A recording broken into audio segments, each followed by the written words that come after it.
Do you write the introduction last because the introduction is supposed to introduce what you have already done in a piece of work? And my answer right now is no. Right now, my process is that I write the introduction first and I revisit the introduction multiple times throughout the lifetime of the manuscript, and I write it last. And the logic for doing this for me is very simple. When I first start writing, I'm writing for myself. I'm trying to understand what really is the problem that I'm trying to address, right? And is there really a gap? When I say there's a gap, what sort of literature, what is the research logic that I'm going to apply? Am I extending a theory? Am I testing it? Am I building an entirely new one? All those things in the first instance are questions for me. And those questions, once answered, they're going to inform the rest of my process. And usually when we start with any academic project, we're not starting with a blank slate, right? Like how you pick a dissertation topic usually is informed by something. It could be a module that you took and you thought that topic was interesting and some things came out, or you wrote an assignment and as part of that assignment writing, you learned some things. And then you're going to try to work on those things. So because the research process in itself, in the real sense, is you're never starting with a blank slate. You're always starting from someplace. And what you are trying to do, therefore, is to understand for yourself, so how much do I actually know? Because it's not always that obvious. You will not know how much you know until you start writing. How much don't I know? That's also not always obvious. But you will know when you start writing and you realize I have information gaps or I'm having doubts about these claims, and then I'm going to have to go into the literature. So I have a video on YouTube that I call How to Write to Think in 6 Steps. And what I use as an example in that video is how you write your first draft of an introduction that you are developing for yourself, to orient yourself in the problem and to understand what your next steps are going to be. And in that video, then I talk about what we call a brain dump. Just let whatever mess is in your head out. You meet it for the first time. It's going to be bad, but that's all right. Now it's out there. You know, you have access to your thought processes and you have access to what you know and what you don't know. But then this becomes a template, for example, for what additional literature do I need to read in order to be able to really get a good grasp on what the gap is. What is the key literature that I already know that is going to be very relevant for this problem, and I'm going to start from there.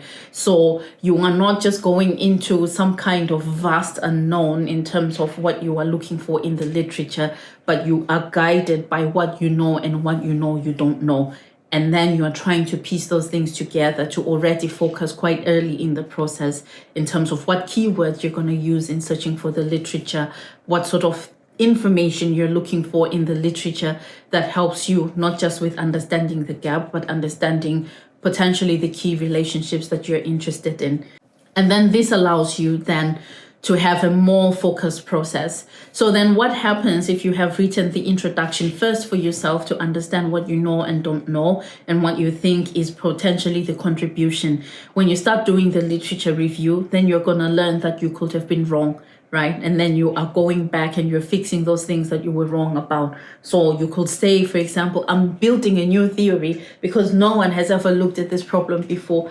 Then you'll find 3 papers that have actually looked at this problem and probably even to a better level of detail than you had expected you were going to do it, right? And then once you do that, you can tell yourself, okay, probably this is no longer a grounded theory approach, but maybe I can elaborate a theory, right? So how do I build on this knowledge and how do I adjust my research logic so that it's going to fit what the literature is revealing in real time as I now start to review it? And then that is one part. But then when you get to your analysis of results, you will also start to see some insights that emerge that might mean that actually what you thought was a contribution really isn't. There's something that is more interesting that you hadn't considered, but it's so significant that you can't ignore it. Then you're going to have to change, and you might change your research logic again. But at least having the introduction first, in my view, helps you to create a sort of guardrail in terms of the process that you're going to get. It helps you to narrow down very early on, the space within which you will focus, and then you can focus on refining that and making it better each time. And then the final time that you look at the introduction, which is what I used to think is the first time, but now I know it's the last time. That is when I'm no longer writing for myself, but I'm writing for my audience. What does my audience actually need to get in the introduction that's going to help them to determine if this paper is relevant for them and if it's worth them sitting through it and reading the rest of it? Then I'm more focused now on making sure that things are short and concise.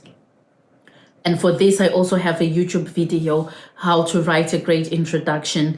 And what I do within that video is give you a structure that I know works. This is a structure that I have used in all the papers that I write because I have seen it in other papers that I thought were great, and these papers cut across disciplines. So there are 5 things that you're going to need in the introduction that you are writing for an external audience. And you should do that within 700 to 1,000 words, not more.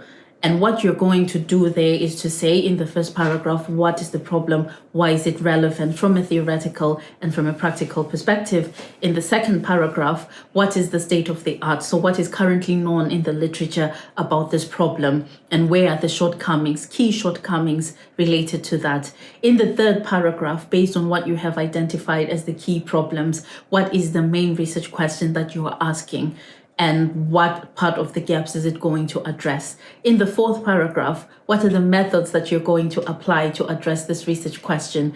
And how does the method fit the question that you're asking? So for example, if you ask how and why, then we expect that you are going to use a qualitative approach. And then finally, what is the actual contribution that you are making with your research, having gone through the entire process and done the analysis and maybe even written the discussion, right? So this video that I have on YouTube on the introduction specifies not just these 5 things that go in the introduction, but it also tells you what are the processes for creating that information.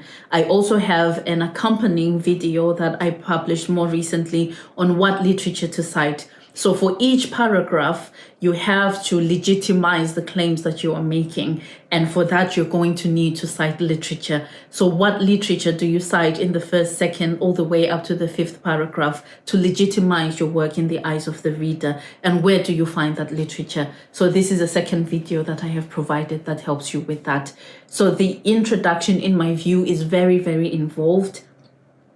And a lot of what you do with the introduction in the early phases is for yourself. It's not for your audience. It's for you to really understand, what the heck am I trying to do? Does it make sense? And you're going to have to tweak it several times. And then when you've reached the end of the process and you are satisfied with what you have done, then you write the introduction for your audience. And this is what we usually say is the introduction that you write last.